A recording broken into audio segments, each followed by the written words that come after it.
मेरे चैनल को देखने वाले सभी दर्शकों का अभिनंदन है। हाजिर हूँ कुंडली के एक महत्वपूर्ण योग लक्ष्मी योग को लेके। लक्ष्मी योग एक ऐसा योग होता है जिसे हर कोई अपनी कुंडली में देखना चाहता है। आज के दौर में देखा जाए तो धन की सबसे अधिक आवश्यकता है, इसलिए यदि आपकी कुंडली में लक्ष्मी योग बन रहा है तो निश्चित रूप से बड़ा ही शुभ माना जाता है। संसार की सारी चीज़ें या सारी वस्तुएँ, भोग विलास की सभी चीज़ें इससे प्राप्त हो जाती हैं। तो इस वीडियो में यही बताया जाएगा कि लक्ष्मी योग जो हैं वो कितने प्रकार के होते हैं और व्यक्ति को क्या क्या लाभ दे सकते हैं। यदि देखा जाए तो कुंडली में कई तरह के लक्ष्मी योग बनते हैं।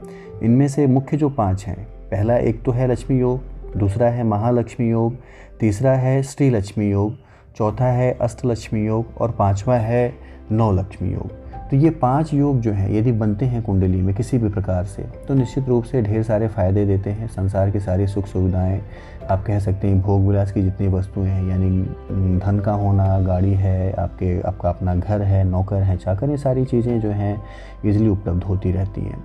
तो कुंडली में जो पहला योग है लक्ष्मी योग का, यानी 5 तरह के जो योग हैं उसमें से पहला योग जो है वो लक्ष्मी योग का वो तब बनता है जब कुंडली के भाग्य भाव यानी नवम भाव का जो स्वामी होता है, उसका लॉर्ड होता है, वो केंद्र में चला जाए। इसके साथ ही मित्र राशि, स्वराशि, उच्च राशि, मूल त्रिकोण राशि में हो और लग्नेश भी मजबूत हो, यानी आपका लग्न जो है वो मजबूत हो, साथ ही जो भाग्य भाव का लॉर्ड है वो केंद्र में चला जाए, तो निश्चित रूप से ये बड़ा ही एक प्रबल लक्ष्मी योग बनता है, इसको कहते हैं। यानी भाग्यवश वो सारी चीज़ें आपको मिल जाती हैं। तो देखा जाए तो कुंडली के त्रिकोण को लक्ष्मी स्थान कहा जाता है और केंद्र को विष्णु स्थान कहा जाता है। तो लक्ष्मी स्थान का विष्णु स्थान में बैठ जाना और केंद्र और त्रिकोण के बीच संबंध बना लेना निश्चित रूप से बड़े ही शानदार फल देता है।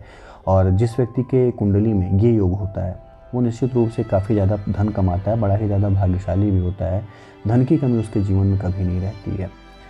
दूसरा योग है महालक्ष्मी योग। यदि कुंडली के लग्न का स्वामी यानी आपका जो लग्न है उसका जो लॉर्ड है वो त्रिकोण भाव में स्थित हो, साथ ही द्वितीय भाव का स्वामी एकादश भाव में, यानी जो धन भाव है द्वितीय भाव जो है उसका स्वामी जो है वो लाभ भाव में स्थित हो जाए और द्वितीय भाव पे शुभ ग्रहों की दृष्टि भी पड़ रही हो, तो ये महालक्ष्मी योग होता है। हालांकि इस योग के बनने की संभावना थोड़ी कम होती है, लेकिन फिर भी कुछ गिनी चुनी कुंडलियों में ये बनता है। तो ऐसे व्यक्ति जो होते हैं वो कभी भी धन की कमी को नहीं देखते हैं, बहुत ही ज़्यादा पैसा पाते हैं, वो बहुत ही ज़्यादा थोड़े से कार्यों को करके भी एक सफल बिजनेसमैन बनते हैं या एक अपने जीवन को सफल करने के लिए जो भी कार्य करते हैं उसमें पैसा बड़ा ही अच्छा कमाते हैं।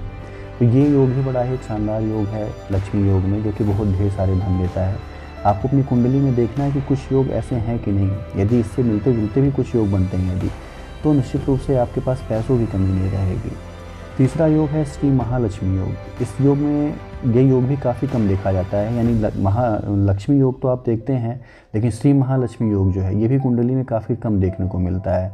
वो महाधनवान व्यक्ति जिसकी कुंडली में श्री लक्ष्मी योग होंगे निश्चित रूप से बड़ा ही धनवान होगा।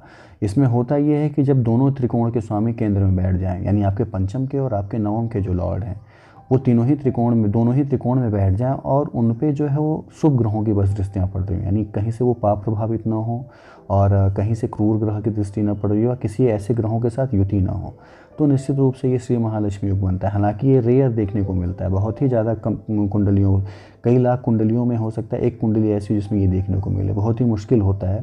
लेकिन ये आंशिक रूप से यदि ये त्रिकोण के स्वामी केंद्र में भी बैठ जाएँ तो निश्चित रूप से सफलताएँ बहुत ज़्यादा देते हैं।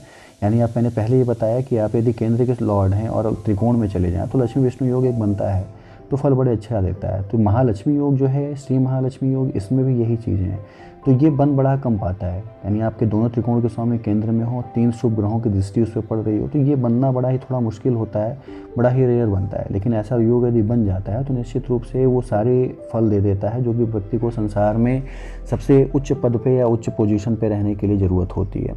तो ये काफ़ी एक महायोग है और इसका जो लाभ मिलता है वो निश्चित रूप से काफ़ी ज़्यादा फायदेजनक होता है। इसके बाद है अष्टलक्ष्मी योग। ये योग कुंडली में तब बनता है जब कुंडली के षष्ठम भाव में राहु ग्रह स्थित हो, यानी राहु भी आपको धन दे सकता है, राहु भी आपको काफ़ी ऊंचाई पे ले जा सकता है। यहाँ पे ये देखने को मिलता है कुंडली में ये अष्टलक्ष्मी योग तब बनेगा जबकि कुंडली के षष्ठम भाव में राहु ग्रह स्थित हो और गुरु ग्रह केंद्र में स्वराशि, मित्र राशि या उच्च राशि यानी धनु या मीन में हो या फिर अपनी उच्च राशि कर्क में हो। तो ये सारी चीज़ें जो हैं एक बहुत ही ज़बरदस्त फ़ायदेजनक हो जाती हैं। राहु षष्ठ भाव में यदि उच्च का हो तो ये और भी ज़्यादा फलित होता है।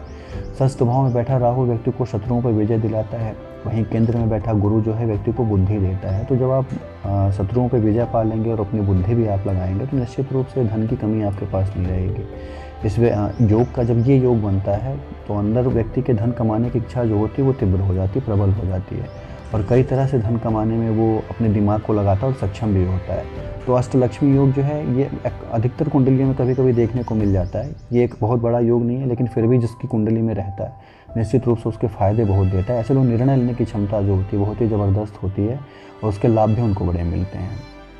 इसके बाद आप देखेंगे नौ लक्ष्मी योग जिसकी मैं बात कर रहा था। योग तब बनता है जब एकादश भाव का स्वामी जो होता है वो केंद्र में चला जाए, यानी लाभ भाव का स्वामी जो है केंद्र में चला जाए और एकादश भाव पे इसकी दृष्टि हो। इसके साथ ही जो लग्नेश है वो भाग्य भाव में हो और नवम भाव का स्वामी नवम भाव में स्थित, यानी भाग्य भाव का स्वामी जो है वो भाग्य भाव में हो, साथ ही लग्नेश की दृष्टि जो है वो भाग्य भाव पे आपके हो। इस योग का भी बनना बड़ा मुश्किल होता है, बहुत कम कुंडलियों में देखने को मिलता है, लेकिन जिस भी व्यक्ति की कुंडली में मिलता है निश्चित रूप से वो राजा के समान जीवन जीता कहते हैं। माता लक्ष्मी का उसे हमेशा सहयोग मिलता रहता है। ऐसे लोगों को धन प्राप्ति के लिए बहुत अधिक मेहनत भी नहीं करनी पड़ती है। तो यह योग भी काफ़ी ज़्यादा अच्छा एक योग है। तो आप यदि देखेंगे तो नौ लक्ष्मी योग को ले लें या श्री महालक्ष्मी योग को ले लें, ये सारे जो योग हैं ये थोड़े रेयर हैं कहे जा सकते हैं, यानी बहुत ही मुश्किल से बनते हैं, लेकिन जिस कुंडली में बनते हैं बड़ा ही एक शानदार फल देते हैं।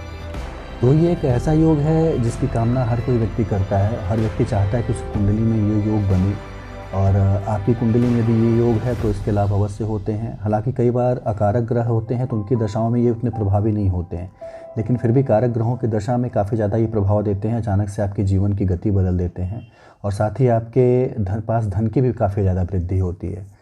तो इसके साथ ही लोगों के कैरियर के क्षेत्र में ज़्यादा परेशानी का सामना नहीं करना पड़ता और पारिवारिक जीवन भी काफ़ी अच्छा उनका चलता है। तो इस तरह के योग वालों को दान पुण्य करना चाहिए और इसका लाभ ज़रूर उठाना चाहिए। तो इसे देखें और इसका लाभ उठाएं और साथ ही आप आगे बढ़ें। मेरी आपके साथ शुभकामनाएं।